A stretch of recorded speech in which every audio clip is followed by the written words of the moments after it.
So you said they're the 75th year. Obviously, LPGA 75 is, big milestone from a digital point of view. That's something that you've really focused on and made a, big campaign around with LPGA75.com being launched. Yes.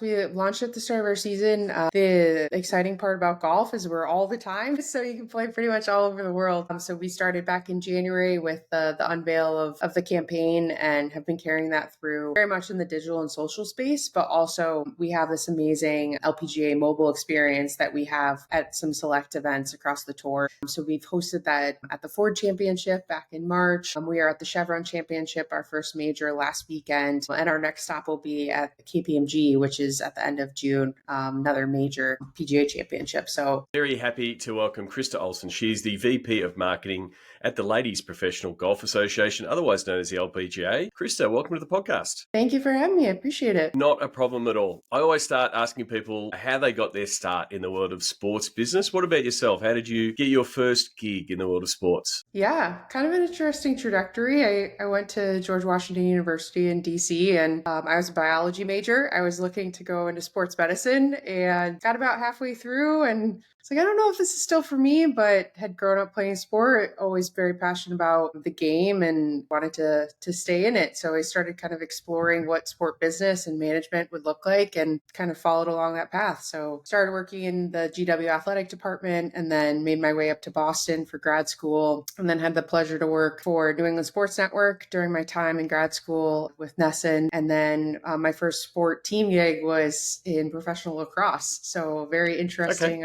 place to start. That was at the Boston Blazers. Yes, National Lacrosse League. Really interesting space at the time. Tim Armstrong, who now owns Flowcode and at the time was the CEO of AOL, owned the team. And he had started this as an expansion team in the league. And, it was very kind of startup, rough and tumble, try to figure out how we could make a mark in Boston. So it was a great first experience, amazing access to the VPs across the garden and the Celtics and Bruins, and learned so much starting out there and was able to kind of run the gamut, if you will, in terms of marketing, PR, game entertainment, team operations, kind of you name it. We were about a 20-something person staff and was able to learn right on the fly just how you start out in a sports team. So it was amazing kind of first gig to get going. It is a common theme, a common thread with a lot of guests where they have either those startup teams or those minor league teams where they do get to put on multiple hats, some in marketing, some in operations, like you said, some in ops, start to learn the people in the different stadiums and sort of give you that broad breadth. Do you think that gave you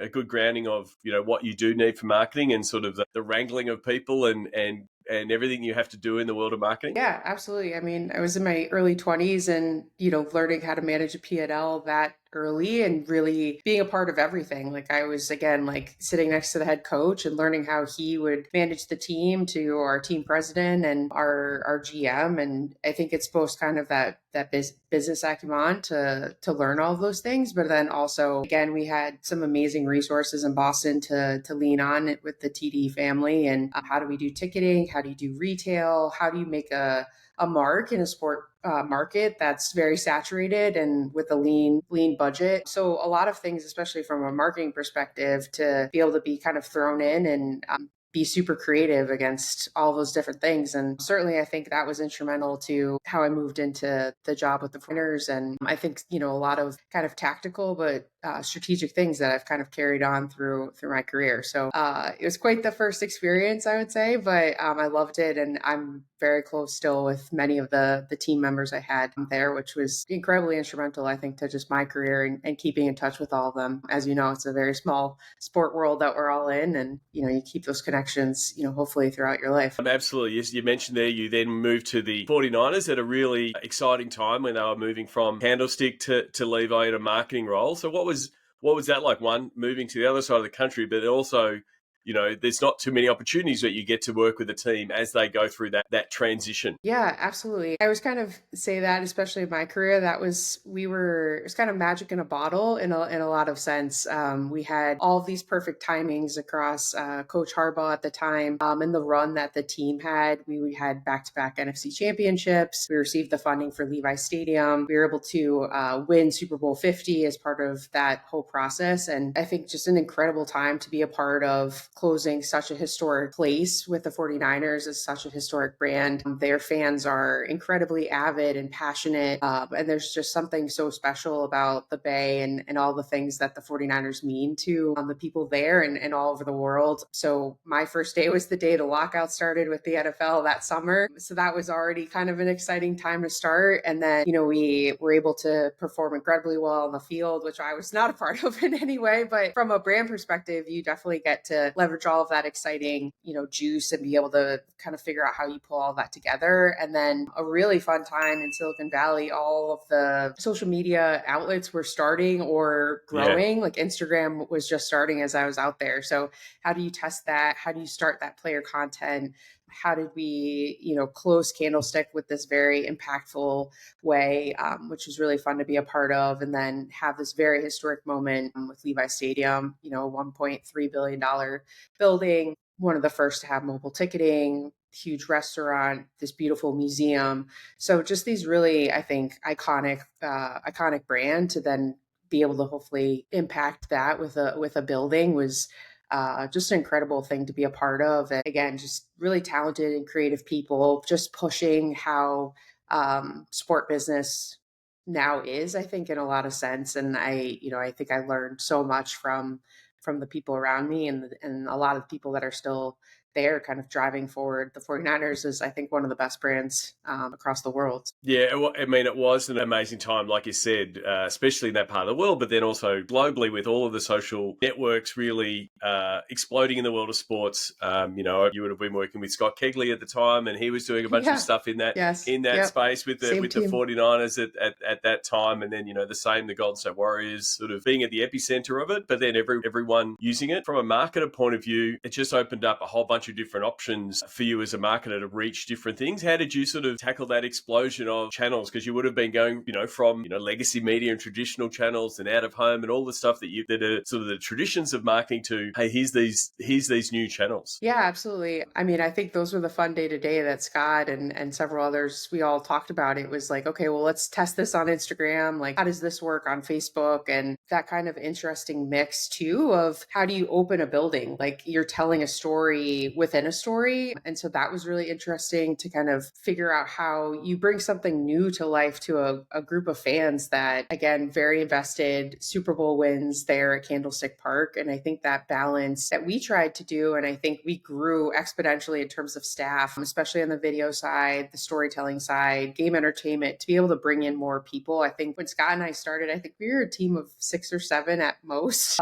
We had one video intern, Mike Horton, who now runs Slate, and Eric Stark, and just some really talented guys. And so I like, again, to kind of see the trajectory of everybody along the way was really exciting. I think also, the impact of mobile ticketing and the app that we launched, again, I think was really transformative to the fan experience, how you order from your seat, which now is a little bit more commonplace. At the time, it was very hard to test and, poke holes in and say, okay, this works, this doesn't. How do you communicate to a fan that, by the way, we're not going to have these hard tickets anymore? You're going to have to move to this. What does that mean? And now, again, it's just kind of common nature, I think, for a lot of people. So I think a big part, I think a big part of that, it's a big part of the marketing mix now is also educating the fan. And you would have went through that because you would have had years of fans going to the same spot in Candlestick, knowing where they're going to park, knowing where they're going to get their beer and their hot dog and those kind of things too. Oh, no, now our stadium is over here, and you'll have so many first-time experiences. I think that's so much more of the marketing mix these days with either new stadiums or new facilities, or, you are welcoming new fans. Do you think that's something, and I think, the 49ers did lead the way with, I remember the Geek Squad that was going around helping people, how to use the app. Nine Nerds. Yeah, we came up with that logo, and that was really fun. I mean, I think that's the thing is like a lot of things, I think that's what made it special. We were all kind of in the same place, team included, to have something you close together and then open together. You're going to have things that don't work, but I think it was a matter of us all kind of coming together and, having that moment in July of 2014 and say, okay, this is our new space and this is how we're going to have it come to life. I think one of the most amazing things, I think, at the foundation of a lot of this, and now that again is the power of a lot of teams and leagues across the country and the world, is just the data and the things that we were able to do with SAP and others to really set that infrastructure to understand, like, this is how long, to your point, it takes to go door to door. This is how long it takes you to get through a line. This is how long it takes you to get through a retail space and all the things that are there. So then you can really understand, like, Krista interacts with the Niners this way and Sean interacts this way. And this is how you can tailor communication and content. It was just, I think, one, again, that we are all kind of like chipping in at different parts to all make the same goal. And that's, a really unique space to be a part of, and incredibly thankful and, proud of the work that we all did together to make it what it is now. And obviously they've continued on exponentially on and off the field, which is awesome to see. Absolutely. So then you went again cross country again. You went West Coast to East Coast, over to the Wizards, working with Monumental Sports and Entertainment. Yeah.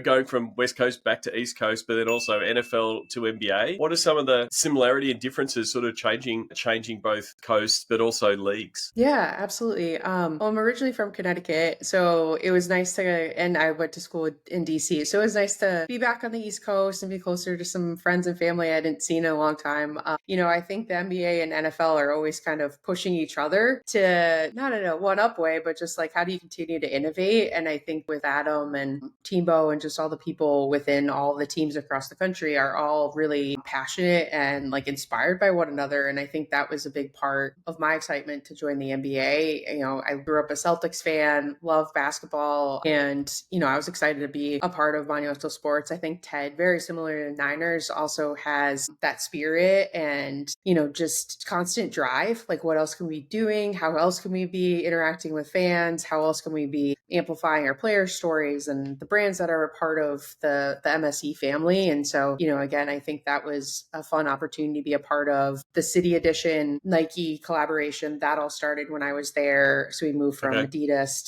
to Nike, being a big part of that. Youth basketball was another big part of my fan engagement responsibilities. And so growing that department and how kind of fans interact with a very transient environment was really interesting and challenging to be a part of. Just really makes you kind of think a lot as to how you communicate with fans and when the team's not necessarily the best on the court, how do you, kind of create that place to be moment. And so that was a lot of our kind of interesting charge. I'd say too, we had a couple players from different countries and having different Twitter accounts. And we had Rui, who's now in the Lakers, but he's Japanese. And so that was a big, really interesting part of our day to day, was figure out how you have that as part of your content and pull that together and into life. So that was a fun one. Is definitely a good challenge. And again, some amazing people I worked with that I still talk to every day across, especially now with playoffs going on. So fun. No, exactly. One of the big shifts would have been the cadence of the games, where the NFL's,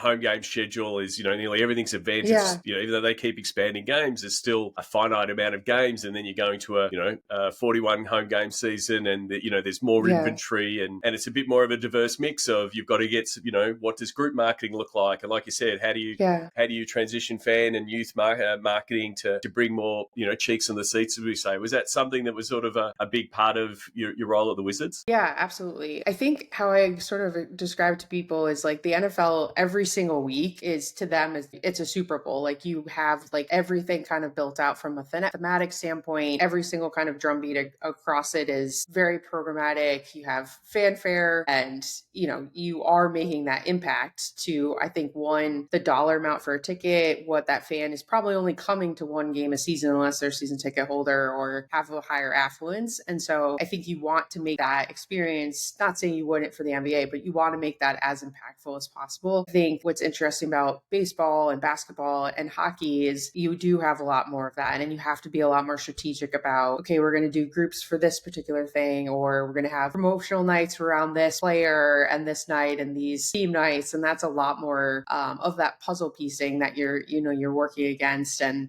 I think we were always incredibly data driven in football, but I think it's a different type of mindset, because you have to also think, to your point, of like, well, now it's on a Tuesday or a Wednesday night. And DC, I mean, the number of things that would happen, as you can imagine, in the time I was there was really fascinating. So you have to be like, okay, well, the president's doing this this, or this is happening at the Capitol, or this is happening at the museums down here. And that's in every market, but it's really interesting. You have to really be incredibly thoughtful and knowledgeable about the market that you're working in and the audience that you're talking to. In the same vein, DC, again, like very transient, getting people in and out of the city is different than some others. So it's that those all tie together, as you know. And it's important to be just strategic and super communicative about how that comes to life for a fan, because you want to ensure they have the best time possible and then be able to come back game after game. Yeah, especially the way that stadiums have transformed. It's not just, here's 15,000 seats and they're all equal or relatively equal. It's, this part of the stadium is a high-end part of the stadium and it's got this certain fan. Oh, yes, here's the bleachers and that's a different marketing campaign. So it's, it's not a one-size-fits-all. You obviously got to connect it all, but,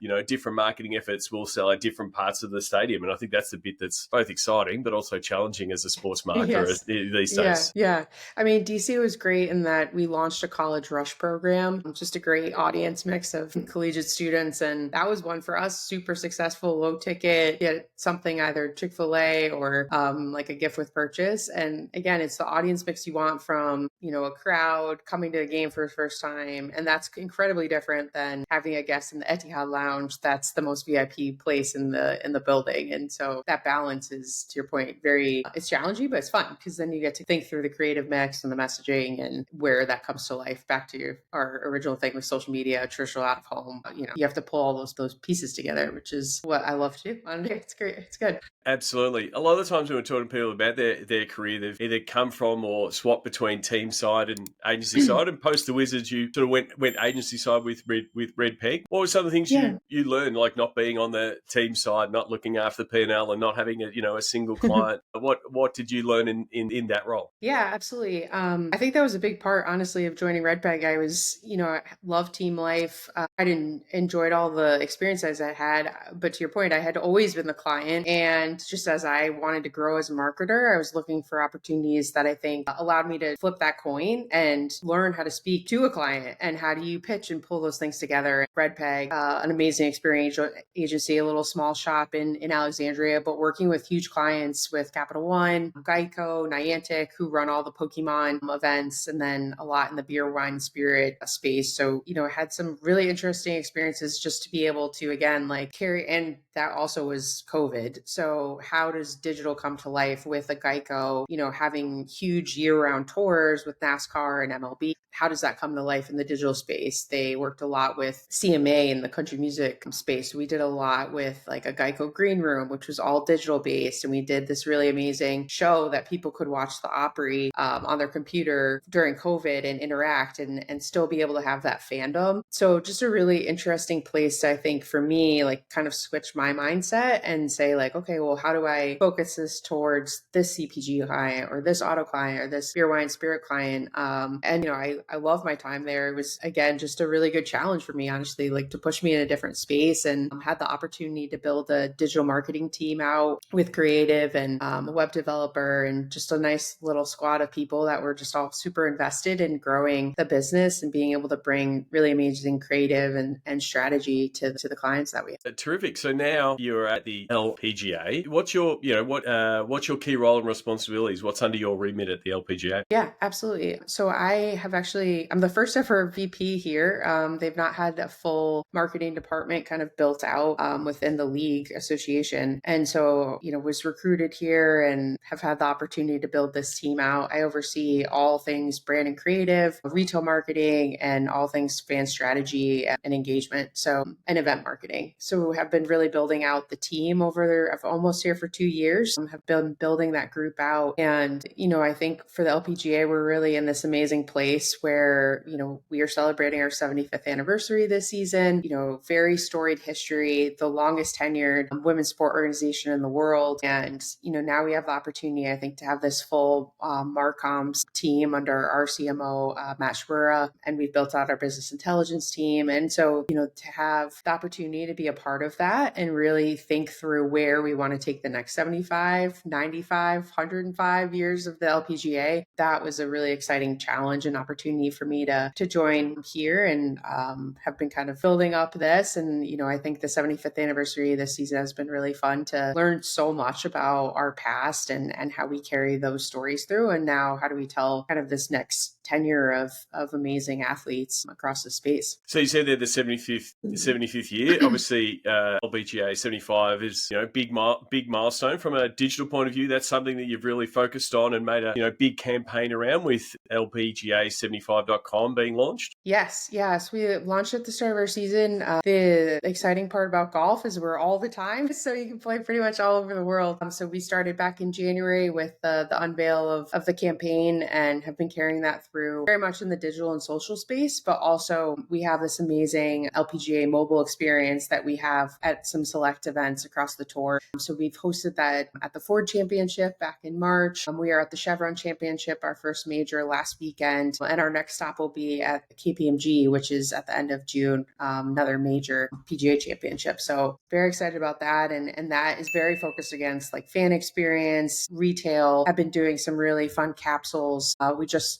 We soft launched a fun capsule with peanuts last weekend. We'll be carrying that through into e-com early next month, and then have been working with Foral. I have a couple other capsules as part of that. So very excited kind of about the growth of our retail marketing and just on-site presence. How do we come to life in a tournament space? What does that mean? How do we really, I think elevate what the LPGA tournament experience is? And that's definitely something we're very much, working and building towards. So one of the things I noticed, and again, looking at different leagues, you've been in the NFL, the NBA, and now the LPGA, and you sort of spoke about, the support and the camaraderie of all the teams and what they did to push one another. The NBA's got that really good model of team bow with everyone pushing it. But, LPGA is, you don't have teams there in, that are under that piece. You've got tournaments and you've got athletes, and they're all sort of doing a bit of their own thing, but they're all driving the same direction. How does that work, and what's that structure like, and how do you get that most, biggest bang for your buck from a digital point of view, from a marketing point of view, getting all of those parts to work together? Yeah, absolutely. So I would say that's probably one of our other big charges.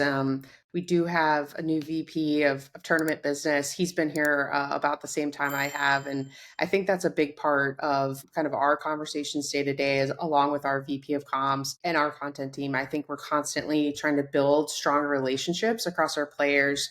And you'll see, just the overarching media consumption for us has grown exponentially in the last few seasons. And I think that investment in content and the people creating the content, and that's across any tournament.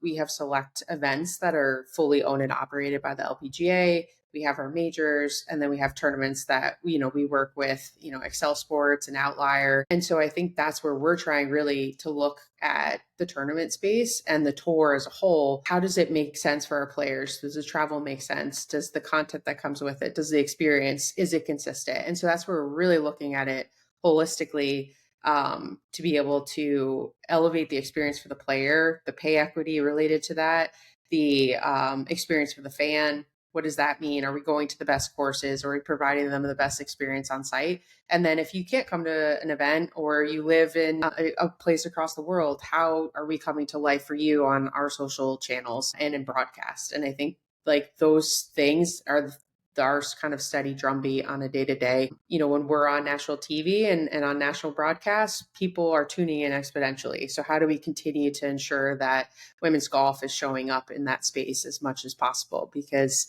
as everybody knows, the investment in women's sport is huge and the growth has been exponential.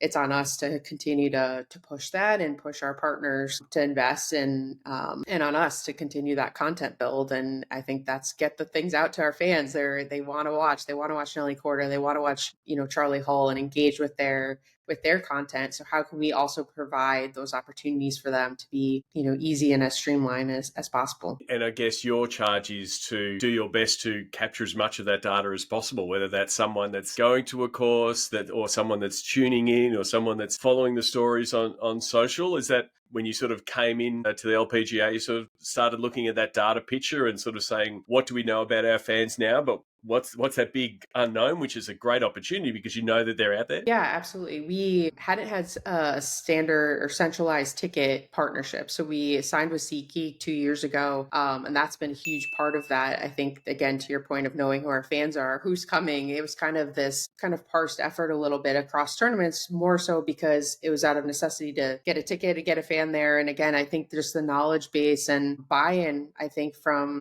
the league to be able to provide that to the tournaments and vice versa, just hadn't necessarily been there in full before. So I think for us, the investment in that partnership and SeatGeek and us to be able to do that for our tournaments is incredibly impactful. All of us now are constantly looking at our Power BI and looking at real-time data and being able to say, okay, this is working well, or hey, we need to do another push towards this. We've had incredible investment from, I think our board into all of the outlets that we have across our channels. So we just relaunched our website back in September with LPGA.com. So that was in partnership with Hero, now part of Huge.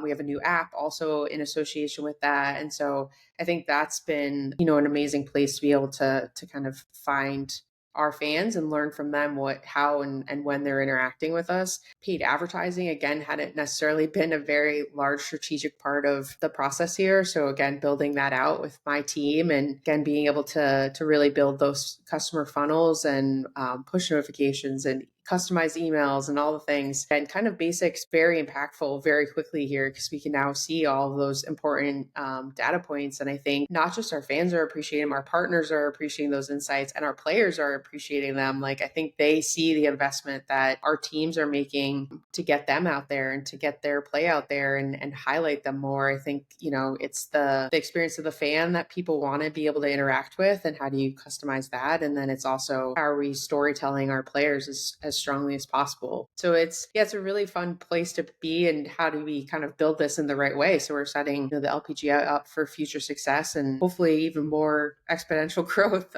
That's our day to day. Absolutely. I mean, it does show the importance of getting that foundation right and being able to say, Absolutely. I know, I'm starting to know, who my fans are, what they're doing, what they like, what they don't like. I wanted to touch on the players because there's a lot of similarities with tennis. So I spoke to Rashida Warren at the Women's Players Association, and one of the things is you love to tell the story of the athletes, but it's not like you're at the 49ers or the Wizards where you have a media day and all the players come in and you get to do a bunch of great content. How do you juggle that piece of, you want to be telling the athlete stories, but they're in a year-round sport that they're going to tournaments all the time? How do you sort of, one, build the trust with the players to be able to say, hey, we're here to help build your brand, rising boats lift all tides? How do you manage that? Because that's, in the end, the stories are coming from the athletes and the athletes are the stories. How do you better connect with the athletes? Yeah, absolutely. I think we use that rising tides statement pretty much every day here. Yeah, I think that, that's all about relationships. And I think that's a big part of sports.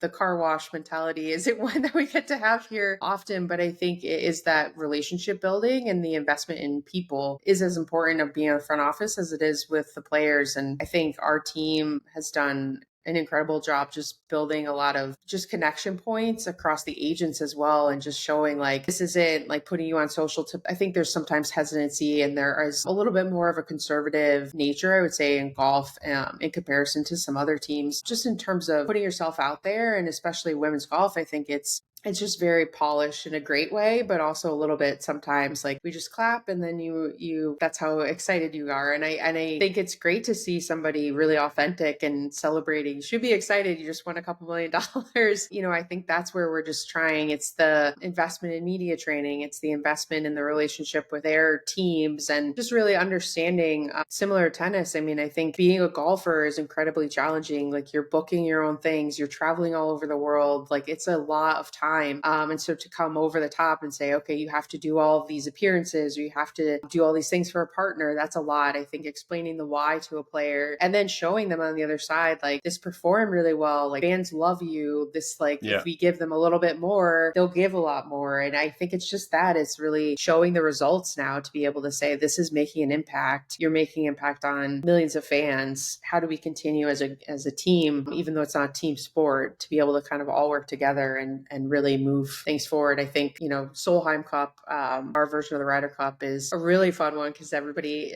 is on a team, US and Europe, and the content that we were able to get out of that this past fall was incredible and exciting and fun. We had a caddy take his shirt off and just amazing kind of team fodder. So we're just trying to continue to build on that and have people show their personality, and it can be in any way, shape, or form. And I think that's also just the acceptance of that, and being able to feel like I can be myself as a golfer. I can also be myself off the course. And how do we showcase that in a fun and engaging and authentic way? Yeah, and I think also that you're now getting athletes coming through that don't know anything other than what social media is. So it's not like, the early years of say 49ers having to explain to a player what Instagram is. They know that they can build up their own audience, and it might not be them doing golf tips. It might be them talking about what they like to cook, or, their travels on the road. And so it's when you start seeing some of your athletes do that, and you're like, well, we can actually amplify that. And these players become stars in their own rights, and people start following their story more. So it must be exciting to have some of the players that sort of do lean into that and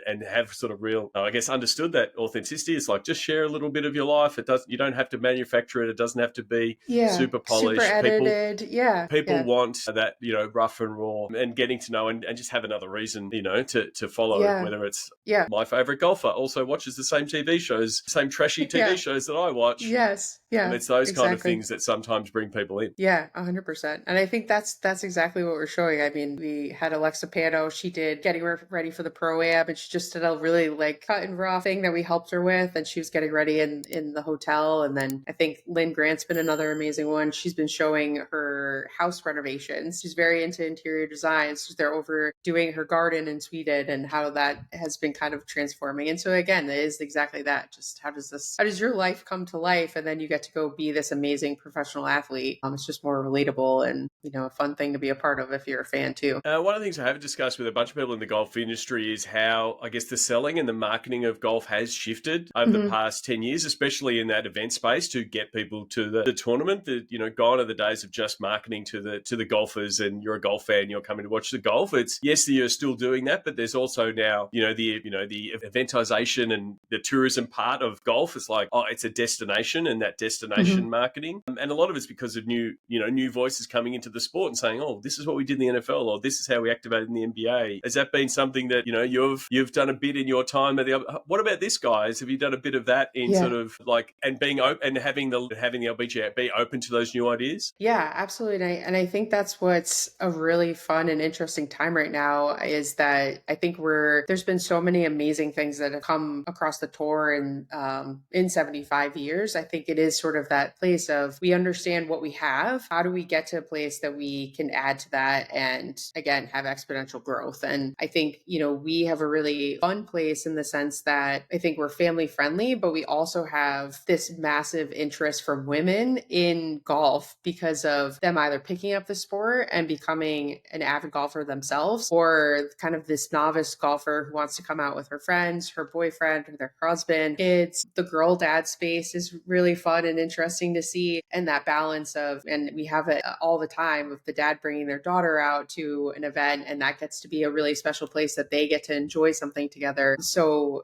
we've kind of identified different characters within our fan segmentation, and now everything that we're kind of charging against in terms of our messaging and creative is really honing as much as possible into those specific groups, because we're seeing tangible results with them from retail, broadcast, and ticketing perspective. How now, back to your question about how is it challenging to work with different tournaments, we bring those insights and say, hey, this is working well. We have a new tournament in Utah that started today, new tournament, outside of Phoenix, with the Ford Championship. How do you bring that to Houston? How do you bring that to Korea? When we're, across the world in October again. So yeah, I think that's an interesting challenge, but one that pushes everybody, I think, to think a little bit differently, and be receptive and open to new ideas. And no pun intended, I think we do need to keep taking swings at stuff. And that doesn't mean you have to do millions of dollars. It's like, how do we test something here and see if it works? And then, A/B test it somewhere else and see if it doesn't work there. So it's kind of those very simple things. In Boston, we play a new tournament that started last year with the FM Championship. We tested a Dells lemonade ticket package. And it was our most sold thing across the tournament. But it was simple. It targeted something that New Englanders love. It had a nice added value to it. And it was a partner that they trusted, and be able to come to, a beautiful course at TPC Norton and have that. Again, it's sort of that 101 things, but it worked. And now it's on us as marketers to kind of testing and adapting and learning, I think, is that foundational data points that we didn't necessarily have in the past. And now we can pull those different levers and change our messaging and tactics accordingly. Now that we can have that, those insights to be able to provide season over season. It's exciting, especially for all of us like internal data nerds that all love those things on a day-to-day. No, I love that. I love using the phrase steal with pride. You go, well, someone's doing something over here and you pick it up and you use it there, but you get to do it on a weekly basis because you've got, tournaments in different markets. Someone in Boston doesn't know, what happened in San Francisco or, in other parts of the world. But then you also need to adapt it to that market. Like you do need to go, this is a different market to Boston. What's the local partner that works here? But that must be exciting because it is like A/B testing in real life with each tournament. Yeah. And I would say the other amazing part that we've experienced is the partnerships with the other teams. So the Phoenix Suns and Mercury were amazing partners with us when we had our Ford Championship. Like we did a Solheim Cup announcement at one of their games, and we did a big ticket package and had the mascots come out. And so I think that matters in sports. Like it is that rising tide. Like how do we support women's basketball supporting women's golf and vice versa? And we're doing the same thing with the Connecticut Sun and, trying those things out too. I think like there's so many similar audience mixes. It's like, okay, well, you're not in season. We have a tournament. How can we offer something else? Back to the basketball conversation. You're adding an added value to a fan going to a game. You get to come the next day and go to a golf tournament. Again, I think it's back to that relationship building constantly. And I think that's a great phrase, and figure out how it works market to market. I mean, that's I think what good marketers do. And also leveraging your previous experience of knowing what the challenge was, in an NBA environment or whatever. And also not being competitive with those audiences, because you're right, people can be a golf fan and a basketball fan, and a football fan. We know that is the case. And, in market, you can't be always competitive. I'm in Melbourne and it's one of the most competitive sports market in the world, but people consume multiple sports. And so it's sort of like, how do you build those relationships? And like you said, have those audience overlap or those audience alignment, you can get that win-win. Absolutely. Yeah, absolutely. So one of the things, you've been in teams that have always probably had not enough resource for the role that you've got, and you're currently building out a team. How do you manage and, I guess, lead a team saying, here's the opportunity, it's huge, but we've only got finite resources. How do you make sure that they are focused on the right thing, but really also want to reach for that, really reach for those stretch goals? How do you manage a team to, in that kind of environment? Yeah, absolutely. I think that's probably one of my biggest day-to-day challenges, especially with a lot of the people I've hired, all incredibly ambitious and passionate about growing the LPGA. And I think we all come from places with even bigger budgets and I think bigger audiences, candidly. And that is our thing. It's like, we want to do everything at once. I think where we all constantly are talking across our VP space is like the incremental growth that we've made in a short amount of time is making huge strides here. And I think just staying the course, having, we've set up the foundation, continuing to build that and look at the things that are most impactful in a short amount of time is sort of my day-to-day charge. It's like, yes, we want to do every retail collaboration that we can. We want to do everything. Like we've set up now, like each of the business lines to be successful just to manage a day-to-day. So that was an incredible win, I'd say, over the last year or so, since I now have everybody hired in the team. It's for us, it's again, like the overarching impactful goal, which is driving fan growth, driving media consumption, and moving the audience down in terms of age and diversity. If we kind of keep those as our North Stars and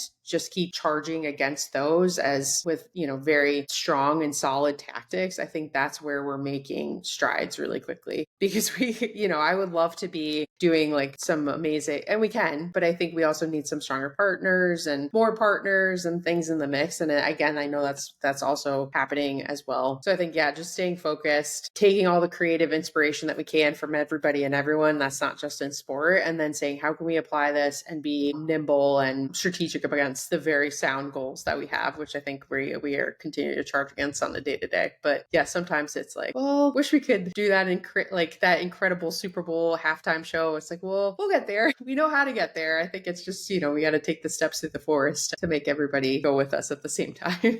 Absolutely. I mean, I was going to ask you about the North Star, but you already answered. You've got to also, have your team going in that direction, but then occasionally, because you can't decide, what's going to go viral or what's going to reach a bit, but having them, I guess, be open to pitching those ideas for your resources. You're right. Like you can't do the halftime show or you can't do the big TVC that's going to run nationally, but you can do the social version of that, and you can lever the right collaborators or the right influencer or the right partner that actually will make that over index. And I guess enabling your team and allowing your team to push out those ideas is one that is, you have to have that, both creatively and innovatively to really succeed. So if you can get your team in that mindset, you're already ahead of the game. Yeah, for sure. And I would say on the other side, the golf influencer space and the people that want to be invested in it are also equally passionate and willing to work with us, which is really fun, because then we can say, okay, we want to test this out at a pro-am, or we have dedicated now work towards that, where we have 1 to 2 dedicated marketing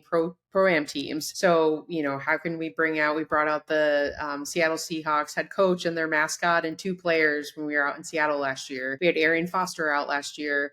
We have some really Hallie Ledbetter and some others. So Addie Parker from scratch, like they are invested in making content that's golf related, but in the same turn, like they fit where we want to go as a group. And so I think that goes back to the relationship building that, we've been doing, we'll continue to do to help them and vice versa. Like we all want to tell the story of these athletes and women's golf. It's I keep saying fun, but it is an interesting space to be able to push through and try to make even a bigger mark, than we already have. Absolutely. I really appreciate the time you've taken today, Krista. I want to get to the Sports Geek closing 5. Do you remember the first sports event you ever attended? Yes. So my dad, I'm the oldest of 4. So my dad at the time was with Blue Cross Blue Shield from Connecticut. So big insurance family. And the Hartford Whalers were the first sporting event, hockey game that I ever went to. And I'm still an avid fan of everything that has the logo. I think it is one of the best sport logos of all time. And I would love if it ever came back to Hartford. I would be a big proponent for that. And then second would be UConn, all things UConn, or UConn basketball. So. Terrific. You would have been a lot of different sports events in your time. Do you have a favorite food or a go-to food at a sports event? Yes, I pretty much always get chicken tenders. It's one thing my brother and I always do at every event is we kind of have rankings against some of them. So that's usually the go-to. So kind of simple, but it's an Olson favorite. Not a problem at all. Now, working in a sport that is global, that is a year round, means that, you wake up in the morning and you never know what's going to happen. But what's the first app you open in the morning? Yeah, I usually work out in the morning because otherwise the day gets away from you. So I'm usually either putting Spotify on and running, or I'm on my Peloton or Peloton app. So usually those are the first 2 of the day. It's a good start to the day. Is there someone that you follow? It might be someone on social. It might be someone you listen to, an author that the podcast listeners should give a follow, and why? Yeah, I love Goal Sports. They're all about women's sports and telling that story. I think Together Group has been amazing just in terms of touting on the day-to-day. I'll shout out some of our athletes. I think Nelly Corda's a great follow. I love Megan Kang. She a fellow New Englander. She has some really good content. And Charlie Hull, if people don't follow her, she's another one. She's kind of a spicy Brit on our tour. She has some really good content. Lexi Thompson would also be a great one. I think just very fitness, like open and willing to tell her story on a day-to-day. So those are kind of my favorite LPGA follows. Absolutely. We'll include those in the show notes. Last question, and you can answer this personally and then also put your LPGA hat on. What social media platform is your MVP? I think we probably spend and use Instagram the most just against marketing on a day-to-day. I still love YouTube. I probably use that secondly, just in terms of YouTube music. And, I think long form content has been one that we continually talk about. And I think that's, especially with the audience mix, is one that we've definitely been dabbling in a lot more. So those probably would be the 2 from marketing side. Well, thank you very much. Krista, if someone has listened to this podcast and wants to reach out and say hello and say thank you, which I always ask all my listeners to do, what's the best platform or the best way for them to contact you? Yeah, LinkedIn, always an easy first shout. And then our email format is pretty easy. It's just first dot last name. So you can find that pretty easy. easily, and I'm always willing. I think honestly, that's probably one of the best tidbits I've learned across sport is, and I wish I had probably had a little bit more when I was starting out. I always try to, if someone reaches out and takes the effort, I will always respond and take a informational call and try to help, whether that's internship advice, how to make it in this career, because it's a challenging one. I think again, it's very much relationship build. So always willing and happy to answer questions. Well, I really appreciate that. I really appreciate you taking the time. Thanks a lot. Yeah.